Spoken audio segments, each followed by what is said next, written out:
नमस्कार दोस्तों, आज हम बात करने वाले हैं एक ऐसी खबर की जो रियल एस्टेट के लिए गेम चेंजर साबित हो सकती है। जरा सोचिए, office space, mall, commercial property खरीदना या उनका विस्तार करना क्या आप पहले से कहीं ज्यादा आसान हो जाएगा? क्यों? क्योंकि रिजर्व बैंक ऑफ इंडिया ने 6 फरवरी 2026 को अपनी पहली मौद्रिक नीति में एक बड़ा फैसला लिया। आरबीआई गवर्नर संजय मल्होत्रा ने घोषणा की कि अब बैंक सीधे रियल एस्टेट इन्वेस्टमेंट ट्रस्ट यानी रिट्स को कर्ज दे सकेंगे। हाँ, वो रेट्स जिनके जरिए आम आदमी भी बड़े बड़े कमर्शियल प्रॉपर्टी में निवेश करके किराए की कमाई और डिविडेंड लेता है। यह फैसला 27 अरब डॉलर लगभग 2.35 लाख करोड़ रुपए के एसेट्स वाले सेक्टर के लिए नया खजाना खोल रहा है।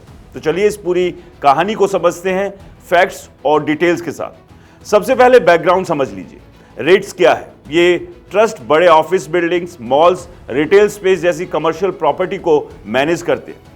निवेशक इनमें यूनिट्स खरीदकर इन प्रॉपर्टी से आने वाली किराए की इनकम का हिस्सा पाते हैं, वो भी टैक्स एफिशिएंट तरीके से। भारत में रेट्स 2020 से लिस्टेड है, जैसे embassy of parks, mid space, बुकफील्ड, nexus select trust वगैरह। लेकिन शुरुआत से ही एक बड़ी समस्या थी, बैंक इन रेट्स को डायरेक्ट लोन नहीं दे सकते थे। वजह, पहले के नियमों में बैंकों का पैसा रियल एस्टेट में फंसने से बचाने के लिए ट्रस्ट को लोन देने पर रोक थी। इन्वेट्स यानी इंफ्रास्ट्रक्चर ट्रस्ट को बाद में छूट मिल गई, लेकिन रेट्स पर पाबंदी बनी रही। रेट्स को फंडिंग के लिए शेयर मार्केट, बॉन्ड्स या स्पॉन्सर जैसे प्रमोटर कंपनी पर निर्भर करना पड़ता था, जो महंगा और मुश्किल होता था।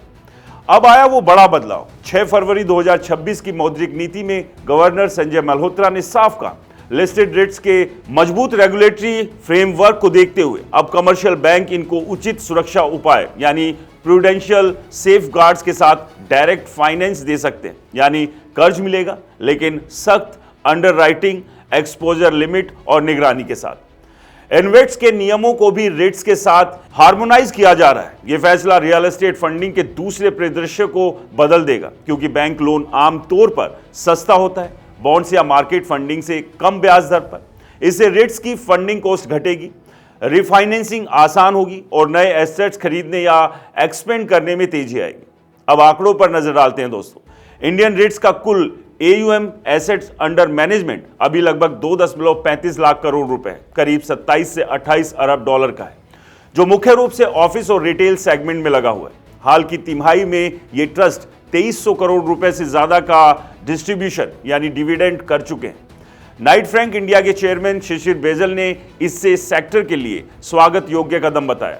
उनका कहना है कि इससे फंडिंग का नया रास्ता खुलेगा, रिफाइनेंसिंग में फ्लेक्सिबिलिटी बढ़ेगी, लिक्विडिटी आएगी और रेगुलेटरी भरोसा मजबूत होगा। मतलब रेट्स अब बड़े स्केल पर ग्रोथ कर सकेंगे, नए मॉल्स और ऑफिस टावर्स ला सकेंगे। एनरोक के चेयरमैन अनुज पुरी भी कहते हैं कि यह फैसला रेट्स के लिए पूंजी जुटाना बेहद आसान बना देगा।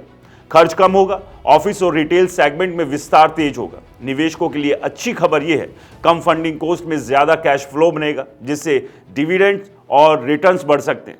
लेकिन सावधानी भी जरूरी है। अनुज पुरी ने चेतावनी दी है कि क्रेडिट अंडरराइटिंग और निगरानी के नियम बहुत कड़े होने चाहिए। एक्सपोजर लिमिट्स सख्त रखनी होगी ताकि बैंकों का पैसा फंसे ना। कुछ और भी एक्सपर्ट्स ये मानते हैं कि यह कदम सही समय पर आया, जब रेट्स मार्केट मजबूत हो रहा है। कुल मिलाकर यह फैसला भारतीय रियल एस्टेट को इंस्टीट्यूशनल फंडिंग का नया दौर दे रहा है। आम आदमी के लिए रेट्स में निवेश और आकर्षक हो जाएगा, क्योंकि ग्रोथ तेज होगी और रिटर्न्स बेहतर मिल सकेंगे।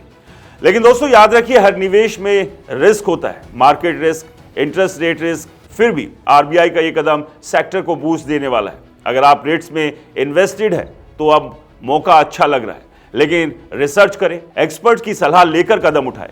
आपको क्या लगता है? हमें कमेंट्स में बताइए। और हाँ, इस वीडियो को लाइक कीजिए, शेयर कीजिए और हमारे चैनल को सब्सक्राइब और फॉलो करना बिल्कुल मत भूलिए। और हाँ दोस्तों, ये वीडियो सिर्फ जानकारी के लिए है, निवेश की सलाह बिल्कुल नहीं है, इसलिए कहीं भी निवेश करें सोच समझकर, फाइनेंशियल एडवाइजर से एडवाइस लेने के बाद। नमस्कार।